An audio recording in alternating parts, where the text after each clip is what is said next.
Salam kepada saudara dan saudari yang saya kasihi di dalam nama Tuhan kita, Yesus Kristus. Ya, kita masih membahas seminar Logos sesi 1 oleh Pendeta Dr. Erastus Sabdunu. Dan sekarang kita ke peringkat memahami bahagian kedua. Ya, peringkat memahami. Ya. Kalau saudara yang sudah ikut video saya sebelumnya, mungkin mereka tahu, tapi bagi saudara yang baru, kita ada peringkat, terutama sekali di bagian ginosko. Sekarang kita masih bagian ginosko. Jadi ginosko ini ada 3 peringkat. 1, mengenal. 2, mengetahui. Dan yang peringkat yang ketiga adalah peringkat memahami. Ya, memahami sendirilah memahami logos itu sendiri, ya. Oke, jadi kita telah mengetahui bahwa Yesus itu bukan Yahweh, tapi Yesus adalah Eloha. Nah, ataupun kalau bentuk perkataan pluralnya Elohim, tapi kalau bentuk singularnya itu Eloha, ya. Jadi kali ini kita coba pula membahas bagaimana Yesus menjadi Eloha ataupun Elohim. Ya, jadi petikan dasar kita masih juga kepada Filipi pasal 2 ayat 5 sampai 8. Untuk makluman juga, petikan ini memang kita sudah pun bahas di video yang sebelum ini. Tapi oleh sebab topik kita masih terikat di situ dan petikan ini menyatakan tentang apa yang kita bincangkan, maka kita tetap juga jadikan Filipi pasal 2 ayat 5 sampai 8 ini sebagai petikan dasar kita, ya. Jadi bagus juga saya baca Filipi pasal 2 ayat 5 sampai 8 ini. Baca berkali-kali pun tidak ada masalah bahkan. Itulah, jadi pasal 2 ayat 5 sampai 8 berbunyi seperti ini.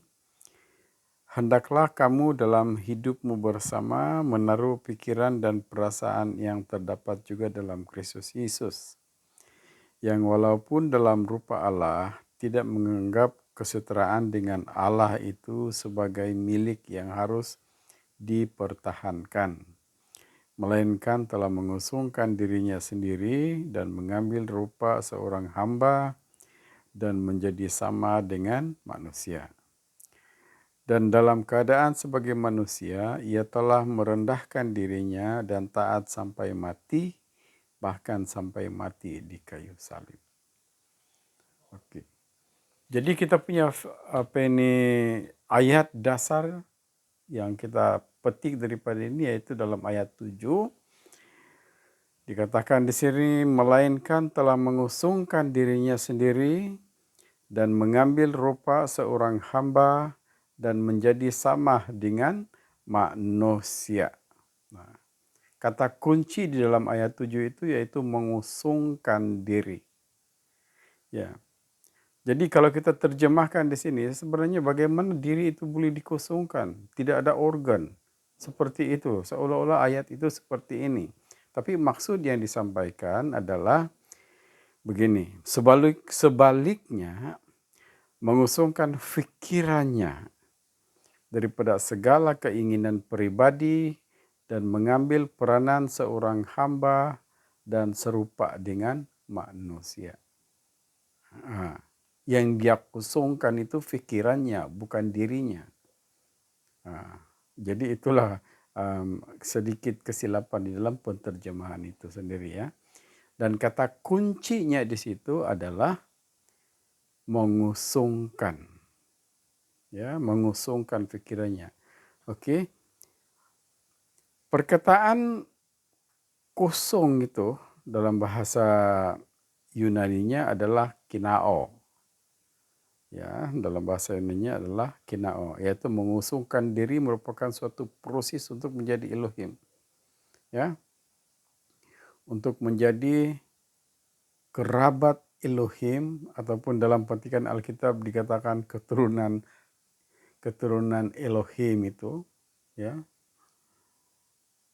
itulah harus kita kosongkan diri kita dan serahkan segala sesuatu itu kepada Yahweh itu sendiri, pemikiran Yahweh itu.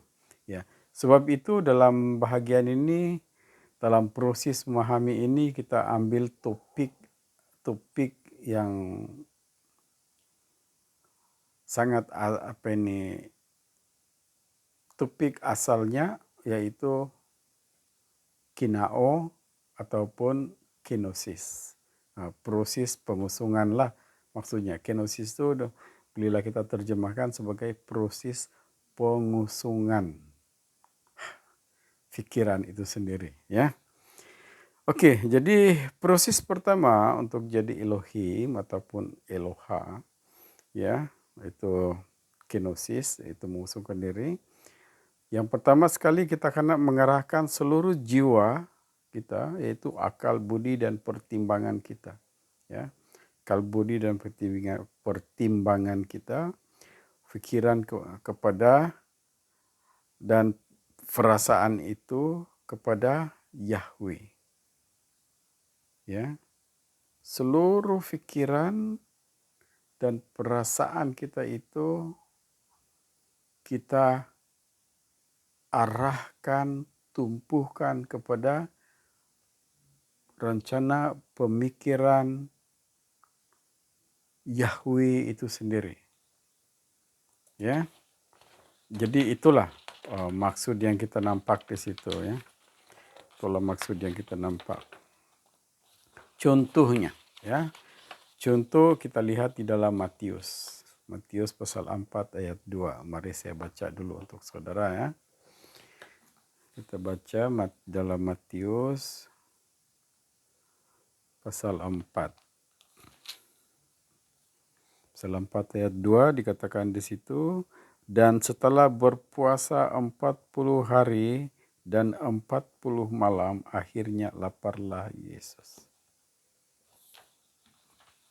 Berpuasa. Salah satu proses untuk menjadi Elohim yaitu berpuasa. Apakah maksud berpuasa itu? Sebenarnya berpuasa yang dimaksudkan di situ ialah melakukan jangan makan dan minum.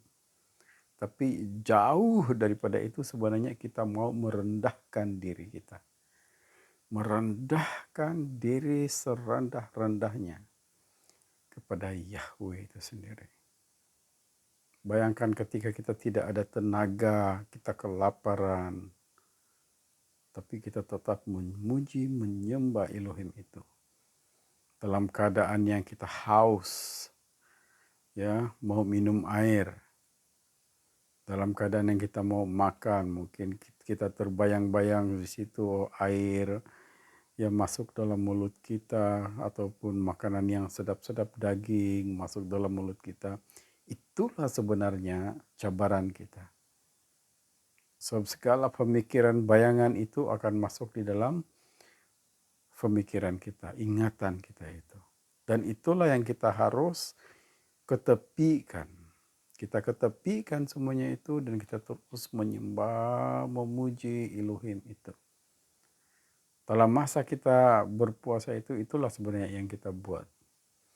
Selain daripada menyembah, kita memuji, dan pada masa yang sama kita ingat sekali apa yang kita rasa ataupun apa yang tidak menyenangkan hati pikiran Allah, Yahweh itu sendiri.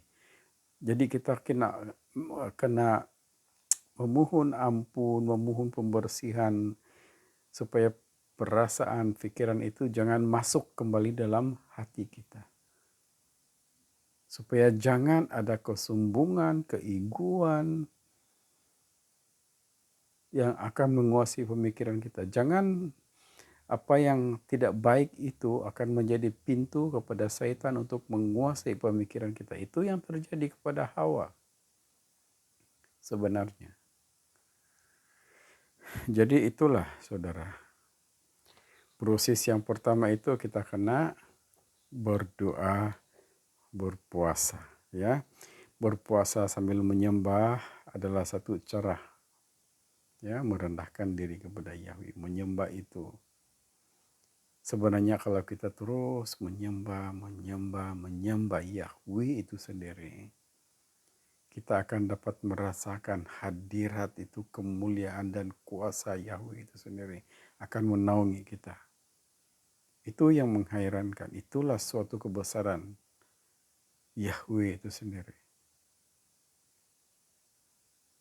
Pada waktu kita menyembah itu memang bukan senang lah. Kita memulakan ibadah kita itu bukan mudah, bukan senang saudara.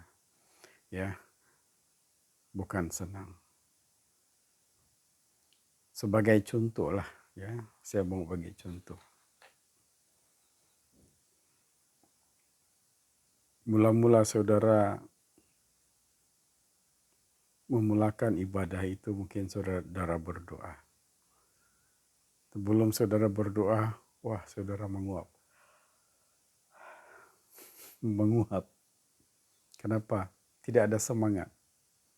Kenapa tidak ada semangat?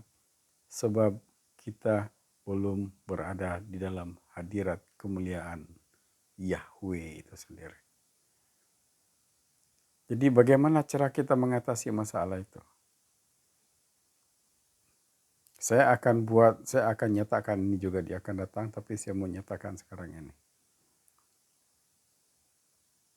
Segala kesalahan orang lain yang dia buat kepada kita, kita harus maafkan.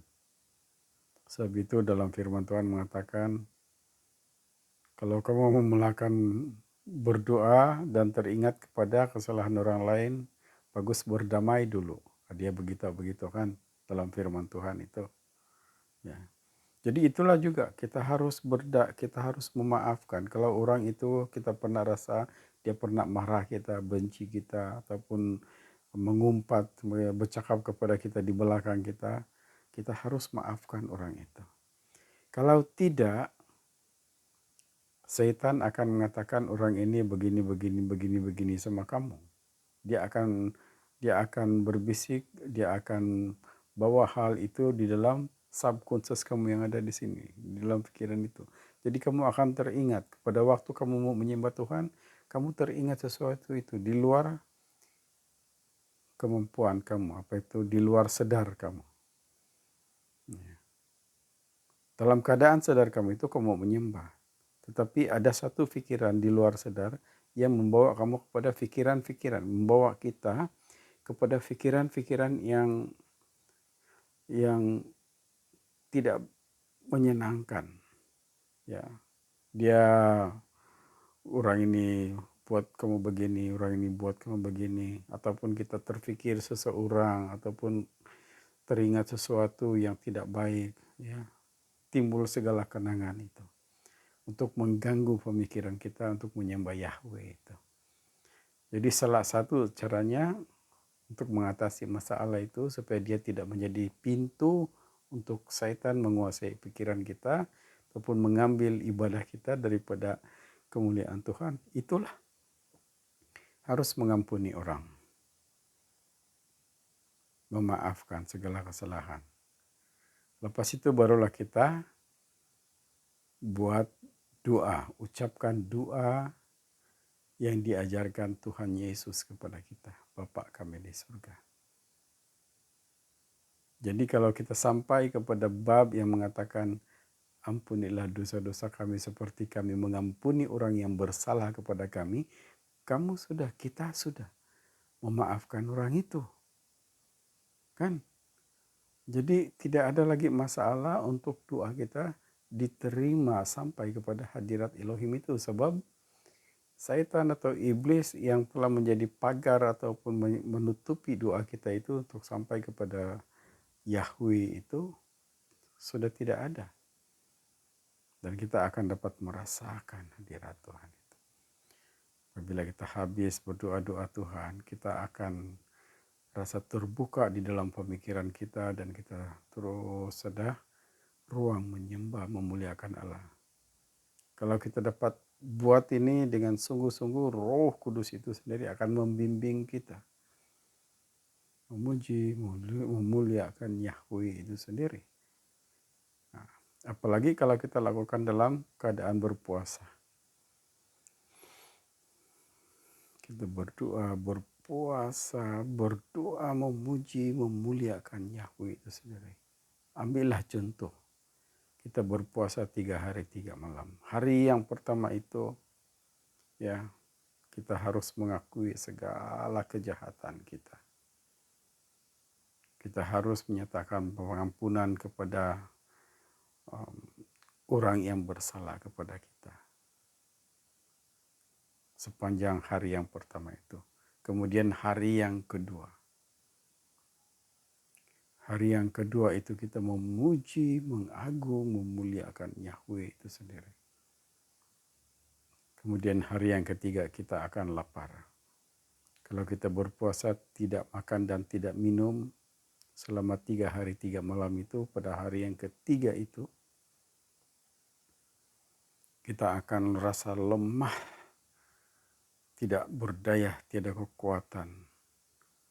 Tapi pengalamanlah ya, kita tidak rasa lapar ataupun kita tidak rasa haus.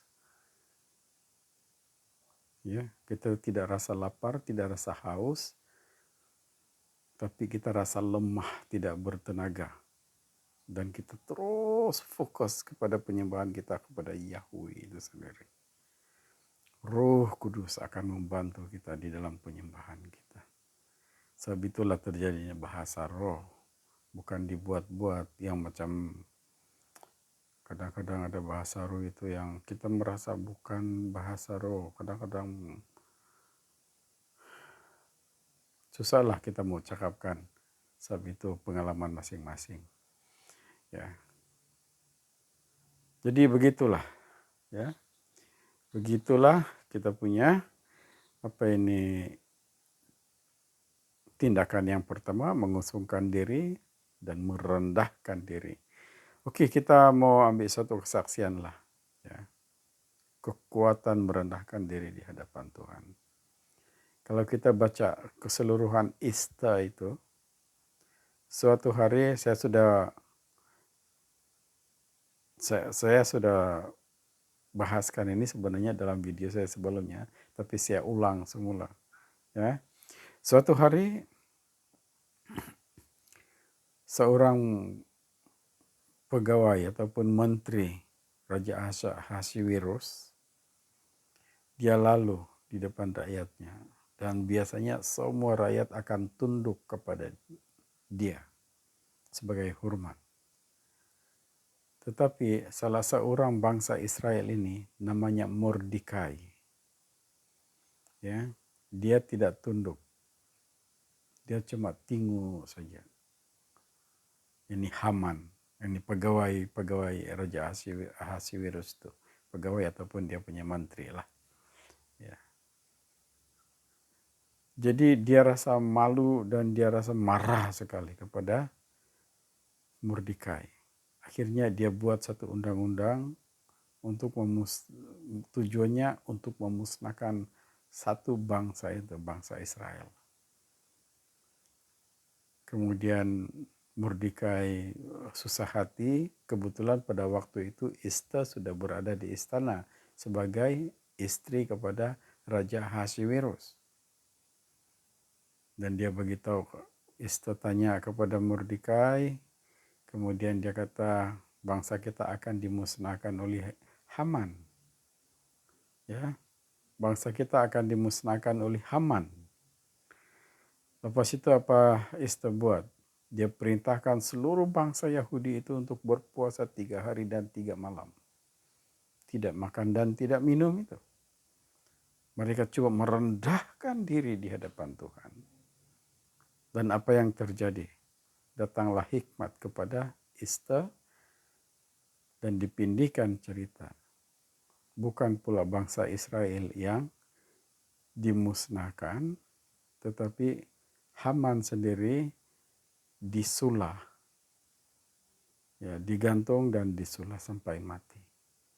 Ya, jadi itulah kekuatan merendahkan diri di hadapan Tuhan itu berpuasa. Yesus memulakan pelayanan rasminya dengan berpuasa dan berdoa selama 40 hari 40 malam. Ya, merendahkan diri di hadapan Tuhan. Yahweh itu sendiri. Ya, jadi itu adalah kesaksian yang pertama. Kesaksian yang kedua, saya pernah jumpa seorang yang sudah bertaubat. Dulu dia seorang peminum, pemabuk. Ya, dan memang suka, sebagai laki-laki yang kuat, dia suka melawan juga. Ya.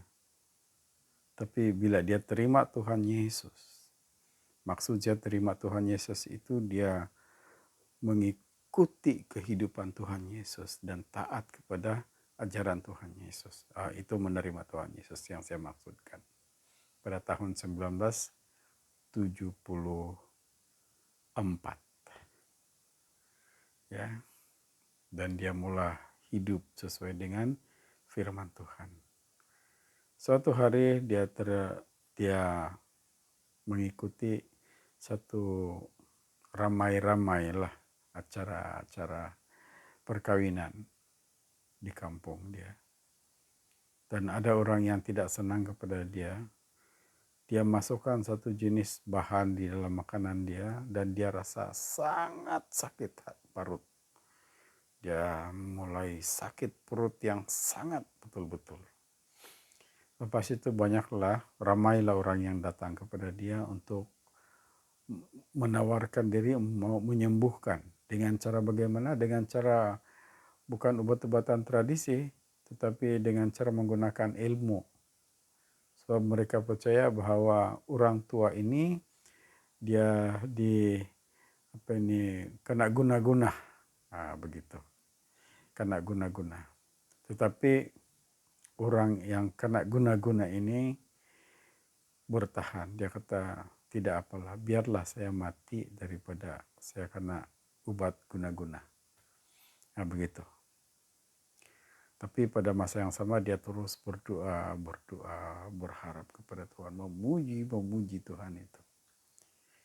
Pada hari yang ketiga, penyakit itu semakin mengancam nyawanya. Dan dia masih sadar, Tuhan, inikah yang penghabisan saya? Kurang lebih begitulah dia begitu sama Tuhan. Tapi dia tetap menyembah Tuhan itu. Apa yang terjadi? Dia merasakan bahwa ada satu tubuh keluar dari dalam dada dia itu. Keluar. Meninggalkan tubuh dia yang sakit itu.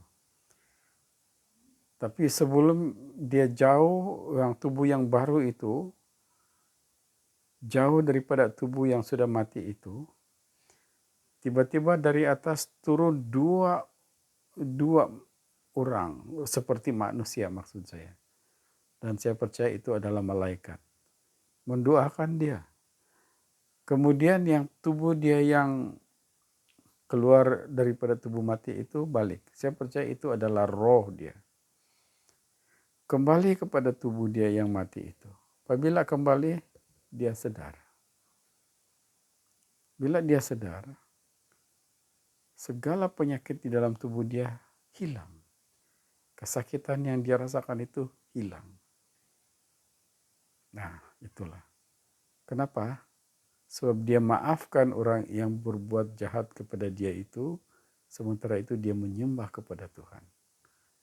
Itulah hebatnya merendahkan diri.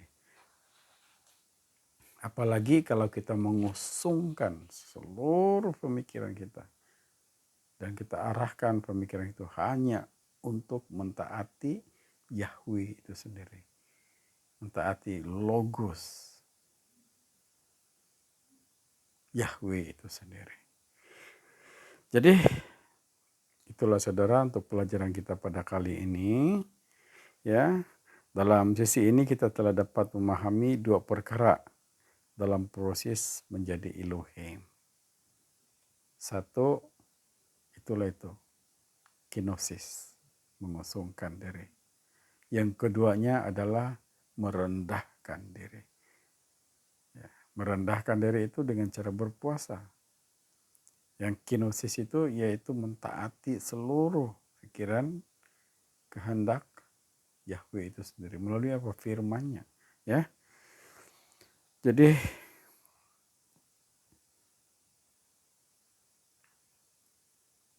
selagi kita hidup, itulah sebenarnya tugas kita.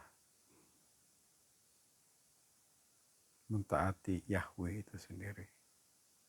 Itulah sebenarnya tugas kita dan cara kita untuk menjadi Elohim.